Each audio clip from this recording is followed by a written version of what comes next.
In this video, I wanted to talk to you guys about the what-the-Glock moment that I encountered. Here is a picture.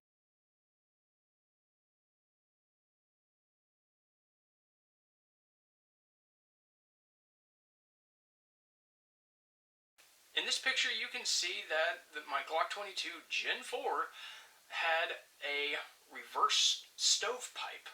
It was inline stovepipe, rather.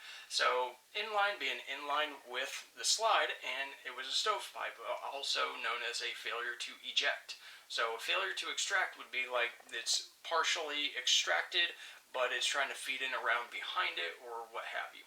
So, this was a very odd one. I had never seen something like this before. It was, and like I said, it's kind of a what-the-Glock moment. But I've had weird malfunctions with Glocks before, but this one really kind of set me off, not like in a bad way, but kind of like intrigued me. I'm always interested in the mechanics of firearms, and so I just want to share that in this little nerdy video for you. So, if you're not really interested in this thing, don't bother, from here, but it's going to get a little nerdy. So, anyways, in the Glock 22 Gen 4, the concept behind the design per the story is that the recoil spring was changed to be similar to like the Glock 26, Glock 27, etc. To take the same recoil spring, because apparently the way that this double recoil spring works is it manages the rearward movement of the slide to a point that it allows the slide to not be disrupted in its function just by having a light on it. I guess there was some like harmonics issue or something of that nature. I can't really get that nerdy. I can just say that that was the idea behind going from the Gen 3 to Gen 4, because at least for the spring upgrade, is the story goes that it was because lights on the pistols that now have rails were kind of disrupting the reliability within a short round count. Apparently, but that's a story. I don't know everything, alright? So, with that said, I was a bit surprised, but not really, because I actually got this as a police surplus, and I had hammered rounds through it because I wanted to add wear, because as with police surpluses, you get a lot of outside wear from, holsters and such, but the barrel is typically not really showing much wear, but this is all me. This thing looked almost new on the barrel when I first got it. It looked like it had just been chambered quite a few times, but you could tell this definitely did a lot of holster, time. So I like it. I like the look of it. So that's why I got it. But with police pistols being loaded and unloaded constantly, or at least periodically, you're going to have some spring wear issues, and especially with me putting a couple thousand rounds through this, I did kind of, trying to put this in service with a light that takes batteries versus something like an O-light. I was kind of, putting myself in a bad situation for not doing a spring change before putting it into service. My intent was to have this as a home gun.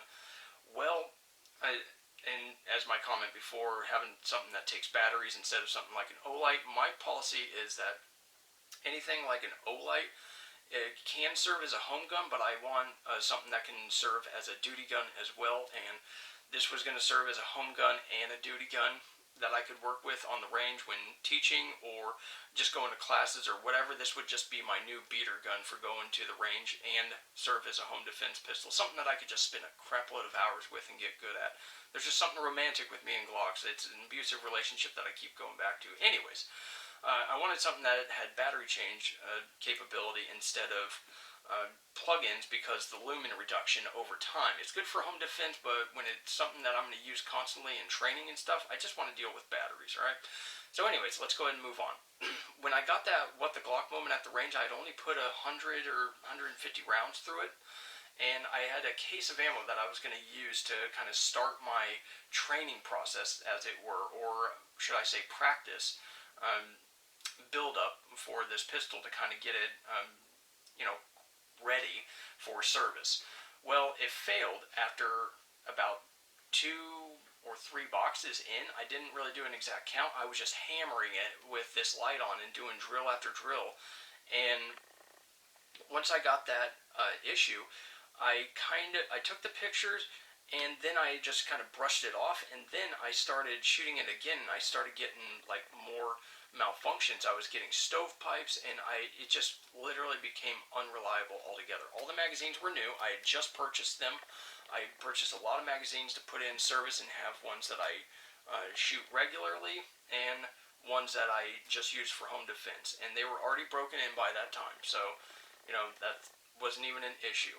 So, when I took it out of service to go ahead and diagnose the issue, I wanted to do a complete diagnosis of what was going on in the slide. And the first thing I remembered is I hammered this thing. This was a police surplus. I did no spring changes when I first got it. And I started hammering rounds through it without a light on. And every now and then I would throw like my O-light on here or something like that, or this TLR1, and just play around with it, and I didn't really notice any issues right away. However, this thing has always been treated, like a beater gun. So it's always been shot fast, and, it's always been used hard. Let's just put it that way. So it's no wonder this thing wore as fast as it did. Alright, cool. So it's time to do a spring check. The first thing I did was, obviously, I didn't have to worry about the magazine because, the magazines were new. No big deal. Tried several magazines, and they all had the same performance. So, obviously, that was not an issue. Now, the recoil spring. Recoil spring was questionable because it was actually pretty light on, racking it. When you would rack it, you kind of, like, even people that didn't really rack many heavy slides felt that this was easy. And typically the 40 caliber springs are supposed to be a bit heavier than 9mm. Compared to my Glock 17, it was pretty much on par on strength, if not a little bit lighter. So I was like, that's a little bit questionable. But is that the reason that we had an inline stovepipe? Not really, because that can increase the slide velocity, but that's going to start putting pressures elsewhere. This is why recoil springs are very important to change out regularly on a good time schedule, because it's a compounding issue. It's kind of like ignoring medical problems. So I looked elsewhere. What is going to take the stress of that? Extractor. So this extractor is going to have to hold on to the round. It's already starting to go back and extract the brass before it's even cooled. So it's going to start putting stress on the claw, and the spring is going to be stressed every time that it has to go in really fast, and that's going to be an issue. So the first thing I did is I took out the detent in the spring, and I held it up to a new one after I bought a full spring set for all my Glocks, and I checked it from memory. Now what that means is I'm checking to see if the spring, the old spring, had kind of reduced in size, which means that it had finally worn to the point where it just, kind of reduced in its compression, and that's called memory, where it just holds a compression, whatever you want to call it. It just held that compression for a little bit, and that's what older springs will do. They'll just kind of get a memory of their compression area. So it was all good there, but I switched it out anyways. The real test was when I looked at the extractor claw. The extractor claw had filed down a bit, and it was just caked in brass. When I finally cleaned it up a little bit, it had reduced on the back side of the claw quite a bit. So there was a little bit of spacing between the claw. It looked like it had encountered forces where there was a little bit of spacing behind the claw, so whenever it was chambered, there was a little bit of play between the breech face and the extractor claw, which caused a compounding force. So the slide starts moving, and if you know anything about